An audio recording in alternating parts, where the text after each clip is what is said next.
Welcome to CMPAC Spotlight, where we shine our light on our local talent and producers here at Access 21.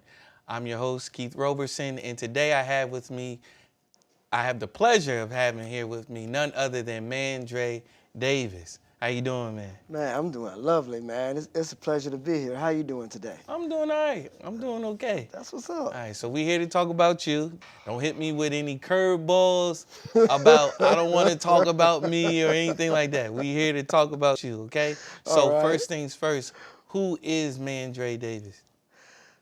Mandrey Davis is a man that has overcome many, many obstacles in life and has learned to turn it to make it a plus and be able to use my background to assist others. As a matter of fact, as of right now, I'm a licensed and certified North Carolina peer support specialist. So I actually use my background to help others and assist them to get their lives straight. Nice.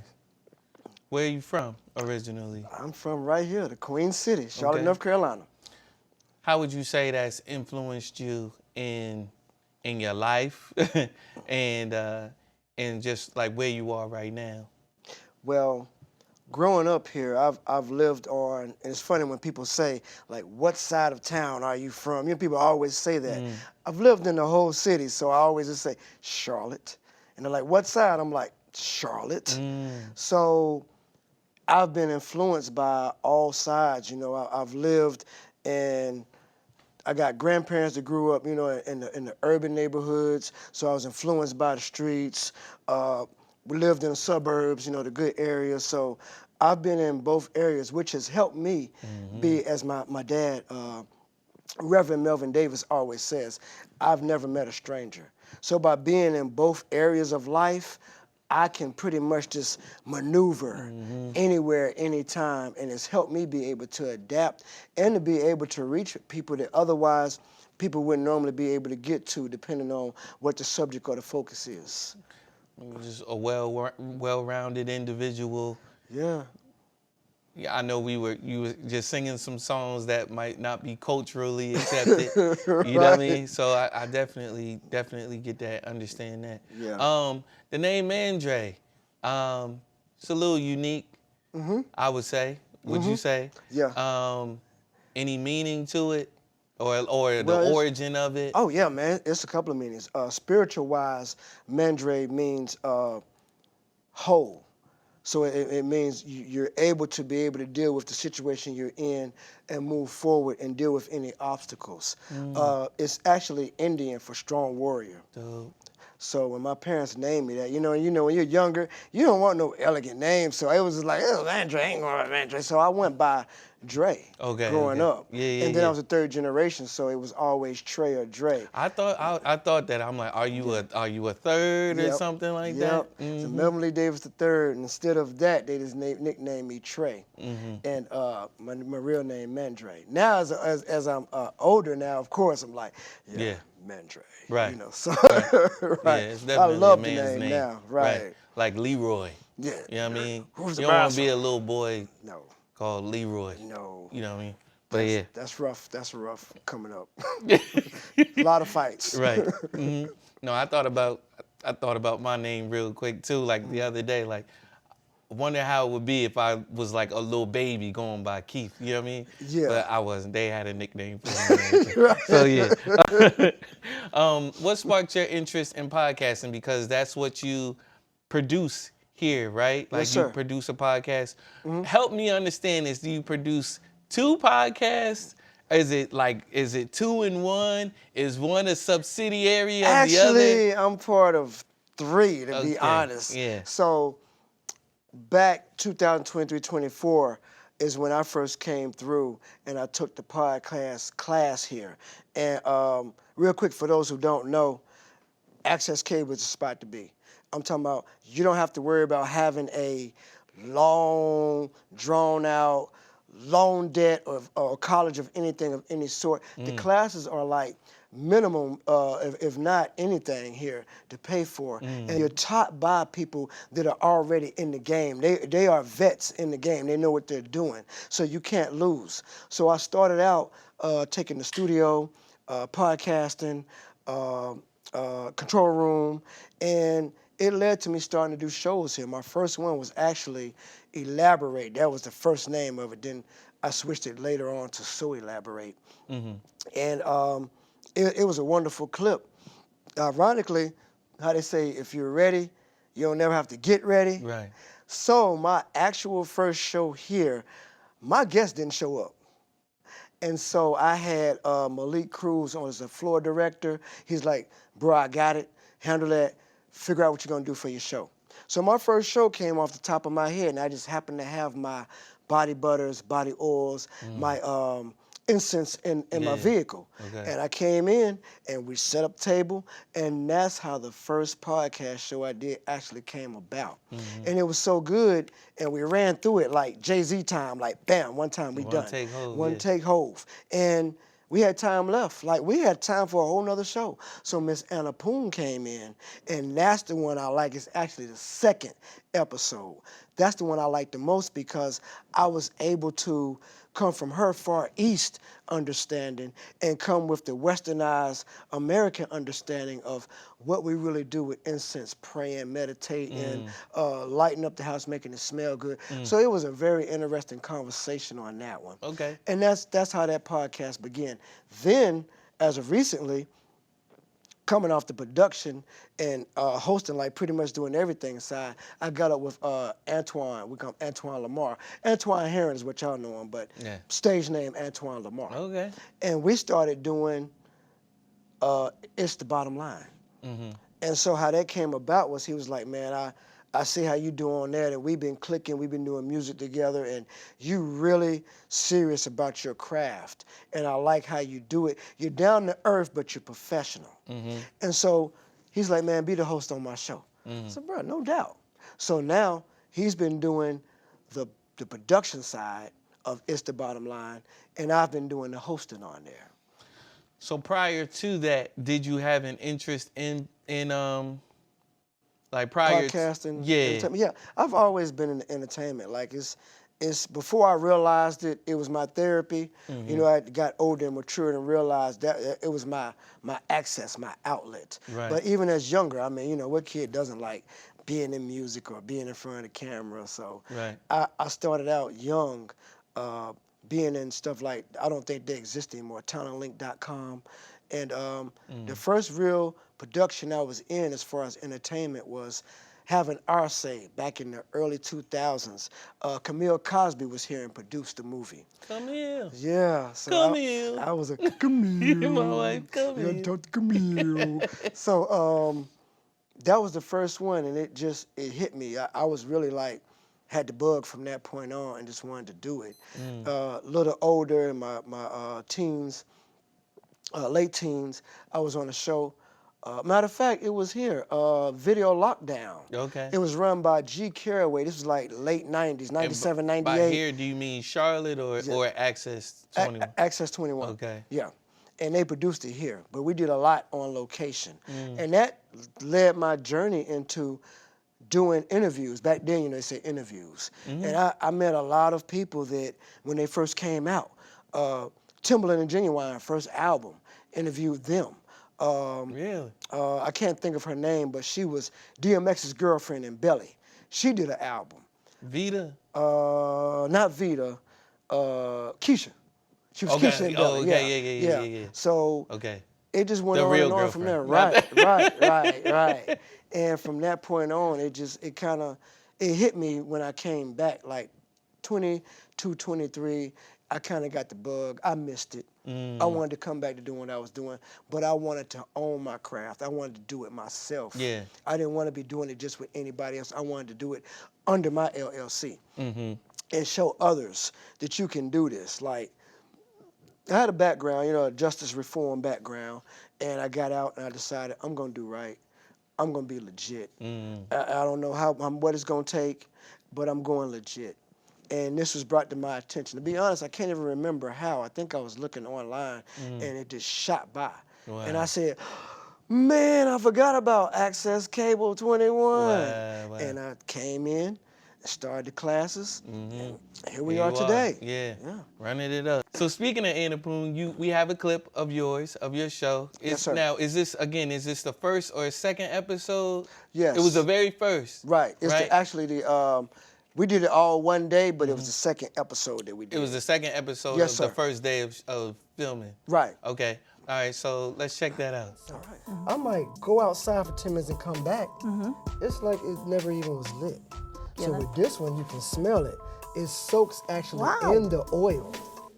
So the oil, frankincense and myrrh, is soaked into the it's inside. in the Bible. Right.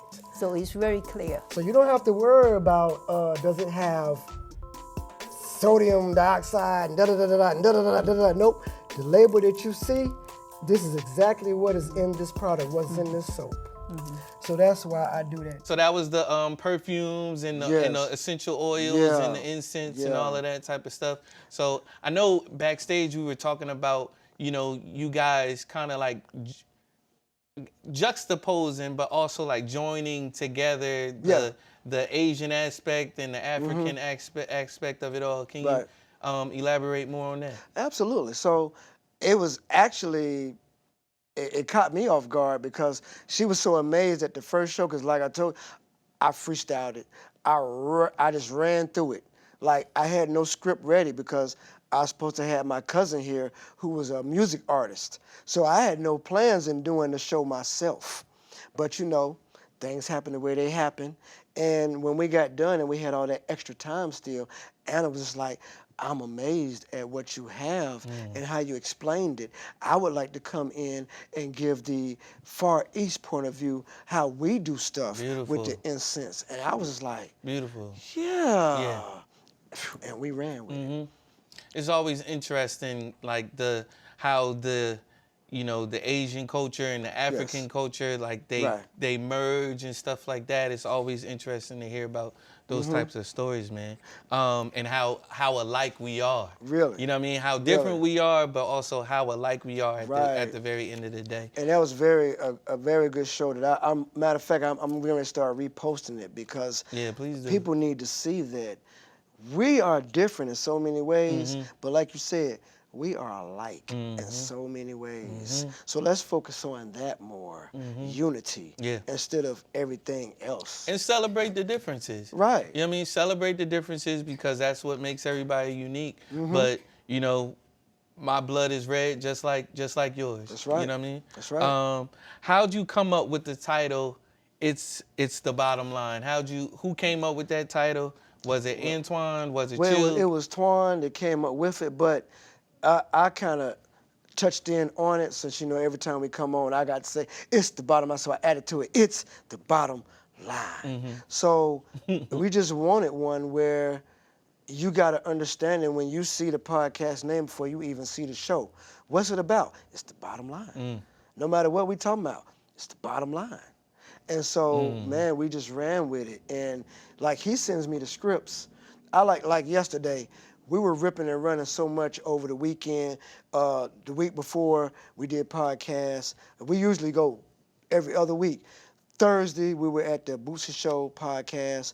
Then we left from there. I had podcasting to do at the Earn Your Wings tour. And then we turned around Monday. And so we didn't have time to go over nothing. So I actually was reading the script as we went on with the show with, who do we have? Jess the Divine Hippie. Matter of fact, yesterday, doing the podcast. But we're so comfortable and locked in with what we're doing, we just like that, it's like clockwork. Right. So speaking of which, how do you navigate hosting one show and then producing and hosting your own show? Like what are the what are the ups and downs of that? You know what I mean? I can imagine that it helps you. Yes. You know what I mean? But I can imagine that it kind of hampers you in some other areas as well. It's time consuming. First of all, if you're really serious about your craft and want to critique everything right, it's time consuming because you're your best and worst critic. And so when I'm hosting a show, I will go back, and when I'm doing video editing, I'll be like, oh, I didn't like how I did it. I'll be cutting, pasting stuff. But I stay on that because in my show, it keeps me sharp doing the production side. On Antoine's show, I more or less am the host. So on that side, I'm on the roadcaster. The sound's got to be right. The levels have to be right. Mics in place. Letting the guests know, okay, this is what we're gonna talk about. Yada yada yada yada yada. Real easy peasy. So it gives me both sides of the fence. I really like doing both. Do you feel the same level of pressure to do, to do your show as hosting his show? Like, do you feel that same level of pressure? Is it a little bit of a weight lifted off of your shoulders? It's no pressure at all No because pressure. I love doing it. And you know, right now we're working on learning about getting into the monetizing and getting called out to do shows, learning about grant writing and funding. I'm actually taking a class with City Startups Lab, REAP, right now about that. But like I said, when you love what you do, then you never work a day in your life. Very good. So I love it. As a host, what host do you look to say, that's how you do it? That's how you host. And I want to be a host like that. Like, who do you, I don't want to say look up to, you know what I mean? But who do you look at to say, yeah, that's how that is done. That's how you intro a show. That's how you do it from start to finish. First off, just following the predecessors, following the people who's done shows here at Access, and that's not just shooting a prop, but that's being real. No, this we is got who a couple of trained me. commercials already. Yeah. Don't worry about it. Yeah. You good? You're good. But this is where I got my training. This is where I learned. This is where I figured everything out that I didn't know about behind the scenes. So this is where I really learned it. So I really look towards people here like as yourself. But if you talk about like mainstream, it's the legends, Donahue, David Letterman, right now Shay Shay Club. I got it's some people doing podcasts right now, Spotify, iTunes podcasts that I like what they do, but I learn from them. I don't necessarily look up to people. Right. I learn from what they do right, and I also learn from their mistakes, and that's how I'm able to mold what I do. Yeah. Definitely. I encourage people to watch, I don't want to say Tubi movies, but I encourage people to watch low budget movies and low budget films and stuff like that, so you can see how not to do it. Like, let it make you laugh at it, and don't repeat it. You know what I mean? Like, so I got some on me, and I look back at them now, and I be like, ooh. We gonna get to that. We gonna get to it. No. We gonna get to it. We gonna get to that. But so speaking of which, you do a lot. Do you feel supported in what you do, number one? And who is your support system? Off the gate, Father, Son, Holy Spirit. All my ancestors up there. I gotta give a shout out to the guardian angels. They've taken a beating my whole life. Thank y'all for always being there, guardian angels. My dad, Reverend Melvin Davis Jr., has stood by me through thick and thin. That's my ace boon coon. I got family, sticks by me.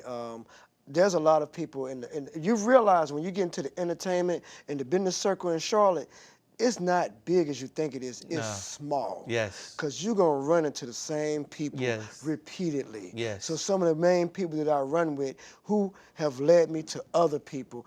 This led me to meeting Ty Durden, Renaissance Jones.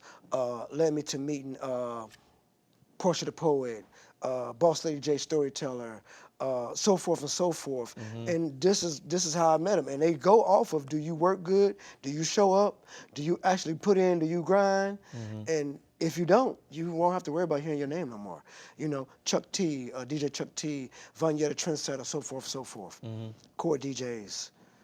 So it's like I'm just in the circle now, and I'm thankful for it. Very good. Keeping in step with that. You've been acting for a little while now. Yeah. And you're in media. You're doing a bunch of things. How did you get your start in that? Pretty much the same way. I started doing stuff here, and when I started putting it on my social media, along with like doing my music at the house, going to do shows. Shout out to Gemini, because Miss Gemini Williams put me on my first show that got me back going, Pornetry. DJ Ches did it, got me back in the studio. And it just really jumped off from there, man. Right. And it kept going. And so when people see you and you're serious about the craft and you're hungry, absolutely, they're there for you. So I mean, you are in a way the quintessential member that we're kind of, well, we're looking for all types of members, but the member that like, look, you can use this as a launching pad. I mean, this is Absolutely. what it's supposed to be for Absolutely. you know, for the exposure, for to talk about the things that you're doing, to say, hey, man, this person is doing a lot of great stuff in the community. This Yes. person is doing X, Y, and Z. No, Right. you may not get paid the big bucks here, but you can learn a lot here. You can meet a Yeah. lot of people here. You can, you know what I mean? And Absolutely. you know, And absolutely. let's be clear, the big bucks are already watching you. So when you're on a platform like this, you don't know who, and I had to learn, you don't know who all is watching you. You'd be amazed at how many people watch the Access Cable 21 Yes. clips. You'd be amazed at how many people see this stuff on your social media and your websites and say, wow, he's in with Access Cable? Yeah. And it's a lot of big dogs that started here. Absolutely. With everything, like if you, I've been mulling over this all week. If you fail to plan, you plan to fail, Absolutely. right? Yes, sir. And you know, you're not going to take any leaps. You're not going to get notarized if you're not planning things out. So Gotcha. how do you plan your shows? How do you prepare? How do you do your pre-production? I will look at the individuals as they are, and I pretty much line it up around them because I want them to be comfortable to give the best show possible.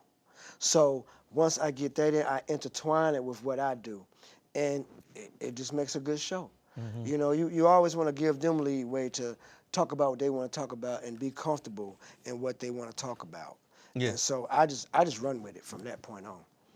But more on like a base level, from a base level standpoint, like what does pre-production look like for you? Are you writing anything down? You got, you know what I mean? Like, Oh yeah. Yeah. We're like most times it's the bottom line. The script's already made. Okay. With so elaborate, I pretty much have it in my head already what I In want to your say. head. It'd be locked in. So I already know, and I just spit it out like this is what we're gonna do. This is what we're gonna do. This is what we're gonna do. And I'm like, oh, I don't want to talk about that. Okay, then we replace that with this question. Cool. And then run with it. But you know, depending on where we at on location, lights, cameras, do we need do we need DSLR camera? Can we just run with the Apple cameras? Do we need sound system? You know what I'm saying? Yeah. Just depends on where we at on or off location. Okay. Okay, cool. I'm more of a person that I can visualize it in my head, but I also need to write it down, and I also need to disperse the information to the other players, you know what I mean, as it were, you know what I mean? Like now I know that I'm prepared, but I want y'all to know that I'm prepared too. Like I don't want them to think like I'm just shooting off at the cuff, you know what I mean? Now I agree with you with that. Now when we have a team together, definitely. Yeah. Lay out what the plan is and whatnot. But usually it's me and one or two other people. Usually me, Ant, and maybe somebody else. Yeah, so we y'all already a know what we're gonna well-oiled do. machine at this point anyway. Right. For sure. You're currently in a play. Is it anything you don't? Access Cable know everything, don't it? Listen, I know what you tell me. I didn't even tell you about this. You told me about the play. I told you about the last one. Actually, I'm in one right now though, too. Okay. Lyrical Healing, Portrait of the Poet. We got one. This Charlotte here is Jason Lyric stage play and Poetic Justice. Okay. So I will be on the production side for Charlotte.